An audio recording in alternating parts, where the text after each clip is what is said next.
Era uma manhã fria de abril quando o silêncio do Parque das Sombras Verdes foi quebrado por uma chamada de emergência. 2 jovens haviam desaparecido nas trilhas remotas de Ribeirão Escondido, um lugar conhecido por sua beleza selvagem e perigos ocultos. O vigilante Ethan Carter, um homem experiente e dedicado, não hesitou em se juntar à busca. Armado com uma arma e uma câmera, ele partiu sem imaginar que aquela jornada o levaria a testemunhar algo que desafiava a razão. Porque algumas áreas do Parque das Sombras Verdes permanecem proibidas ao público. O que exatamente Ethan encontrou naquele dia? Quem eram os desaparecidos? E por que estavam naquela trilha? O casal, identificado como Sofia Martins e Daniel Silva, foi visto pela última vez discutindo próximo a uma área isolada. Um caçador que passava pelo local relatou ter ouvido Sofia chorar enquanto Daniel tentava acalmá-la, dizendo algo como: "Calma, vamos ficar bem." Logo após, os 2 desapareceram na densa floresta. O carro deles foi encontrado estacionado no parque, mas não havia sinal de seus corpos ou pertences. A busca começou com uma pergunta perturbadora: estariam vivos ou já seriam vítimas da natureza impiedosa? Ethan Carter, um homem de 34 anos, alto e de cabelos escuros, vestia seu uniforme verde escuro enquanto se preparava para a missão. Ele havia prometido à filha, Isabela, que estaria presente no seu aniversário, mas o dever o chamava. Ao se despedir dela, ele notou o olhar triste em seus olhos. Isabela lhe entregou sua câmera favorita, pedindo que ele tirasse fotos de animais durante a busca. Ethan aceitou, sem saber que aquela câmera capturaria algo muito mais sombrio. Ao chegar ao ponto de encontro da equipe de resgate, Ethan sentiu o peso da responsabilidade.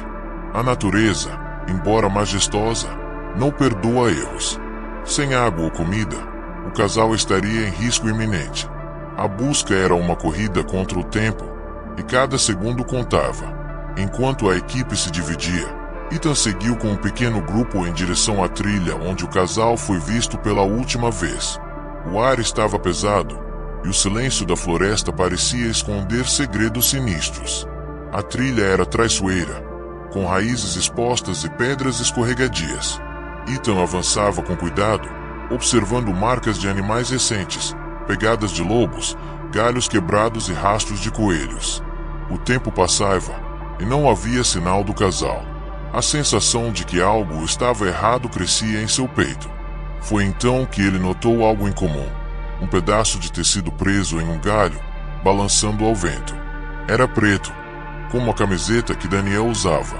Ethan chamou Marcos, um dos membros da equipe, para investigar. Enquanto se aproximava do local, Ethan escorregou em uma inclinação íngreme. Ele rolou colina abaixo, tentando proteger a cabeça com as mãos. Quando finalmente parou, estava no fundo de um vale, cercado por árvores altas e raízes retorcidas. Ferido e desorientado, ele ouviu um som estático vindo de uma árvore próxima. Era seu rádio, preso em um galho. Enquanto tentava alcançá-lo, um ruído estranho ecoou atrás dele. Ethan se virou, esperando ver Marcos. Mas o que ele viu não era humano. Aquele momento fez meu coração parar. Minha mão cobriu a boca instintivamente, tentando conter um grito. Meus olhos, arregalados de terror, fixaram-se na criatura diante de mim. Era algo que desafiava a lógica, uma figura que não pertencia a este mundo. Ela era grande demais para ser um lobo, mas tinha traços que lembravam um canídeo. Sua pelagem era negra como a noite, quase como se fosse feita de sombra sólida. E, para meu horror, ela estava de pé, apoiada nas patas traseiras. Seus olhos, brancos e brilhantes como faróis, fitavam-me com uma fome insaciável. A boca escancarada revelava dentes afiados, e das pernas pendiam fios de cabelo humano, molhados e emaranhados. Fiquei imóvel, minhas mãos pressionadas contra a boca, incapaz de acreditar no que via. A criatura farejou o ar, e então, lentamente, voltou-se para mim. Seus passos eram pesados, e eu sentia a poeira do chão levantando-se ao seu redor. Tentei conter a respiração, mas meu peito doía com o esforço. Fechei os olhos e recitei uma prece silenciosa. Com animais selvagens, fingir-se de morto pode funcionar. Mas aquilo não era um animal. Ainda assim, era a única coisa que me restava fazer. Mantive os olhos fechados, pressionando minha cabeça contra o chão. Ouvi os passos da criatura se aproximando, cada um mais pesado que o anterior. Sua respiração era rouca, quase como um ronco, e o cheiro de carne podre enchia o ar. Meu instinto era pegar a arma, mas o medo me paralisou. Eu era um vigilante do Parque das Sombras Verdes, treinado para lidar com ursos, lobos e até mesmo visitantes perdidos. Mas nada na minha experiência me preparou para aquilo. A criatura parou ao meu lado. Ouvi o som de algo sendo arrastado no chão, como se ela estivesse brincando com um objeto. Lentamente, abri um olho, apenas o suficiente para ver o que estava acontecendo. Seu pelo negro brilhava sob a luz filtrada das árvores, e da boca pingava algo vermelho. Era sangue. Ela batia uma pata contra uma árvore, como se estivesse distraída. Mas então, vi o braço. Um braço humano, dilacerado e ensanguentado, pendia de sua boca.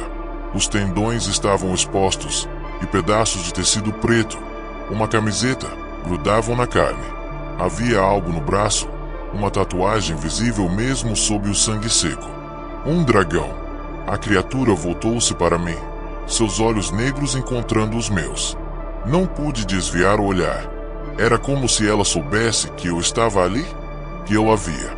E, naquele momento, pensei que era o fim. Pensei na minha filha, Isabela, e no aniversário que eu havia prometido celebrar com ela. A ideia de nunca mais vê-la era insuportável. A ideia de que meu corpo poderia desaparecer naquela floresta, perdido para sempre, era ainda pior. A criatura farejou-a novamente, como se estivesse decidindo o que fazer comigo. Lentamente, minha mão se moveu em direção à arma, mas então senti o peso da câmera no meu bolso. Houve gritos ao longe, vozes chamando por Sofia e Daniel, e agora, por mim. A criatura ergueu a cabeça, seus olhos brilhantes fixos nas árvores. Deu-me um último olhar, como se me poupasse por algum motivo desconhecido, e então desapareceu na floresta. O braço dilacerado ainda estava em sua boca, balançando como um troféu macabro. Tive apenas um momento para reagir. Em vez de pegar a arma, agarrei a câmera. Tirei uma foto, apenas uma, antes que a criatura sumisse completamente.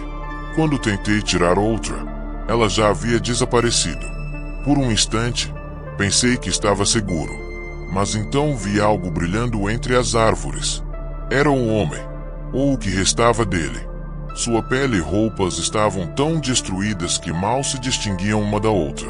Ele estava coberto de sangue seco, e o braço direito havia sido arrancado. Como ele ainda estava vivo era um mistério. Olhei para o local onde o braço deveria estar, e vi apenas uma massa de tendões e carne exposta. Ele era Daniel. Tinha de ser. Tentei falar com ele, chamando seu nome, mas ele apenas olhou para mim, seus olhos vazios e distantes. Então, ele se virou e começou a se arrastar para longe, arrastando o corpo pelo chão. Ouvi um barulho vindo das árvores e gritei, apontando a arma na direção do som. Mas não havia nada lá. O que aconteceu depois é um borrão. Lembro-me de me levantar, de pegar o rádio e chamar por ajuda. Lembro-me de tentar explicar o que havia visto para Marcos e o resto da equipe. Mas como explicar o inexplicável? Como contar a eles que algo muito pior do que um simples desaparecimento estava acontecendo naquelas florestas? E, acima de tudo, como lidar com o fato de que aquela criatura ainda estava lá fora, em algum lugar, esperando? Contei à equipe sobre a criatura e sobre Daniel. Disse que ele estava além de qualquer ajuda, que o que restava dele não era mais humano. Eles me olharam como se eu estivesse louco, como se a queda tivesse afetado minha mente. Mas eu sabia o que tinha visto. Eu não estava inventando aquilo. No dia seguinte, fui a uma loja de fotos para revelar o filme da câmera. Quando peguei a foto pronta, senti um misto de alívio e terror. A imagem estava desfocada em alguns pontos, mas era possível distinguir algo nela.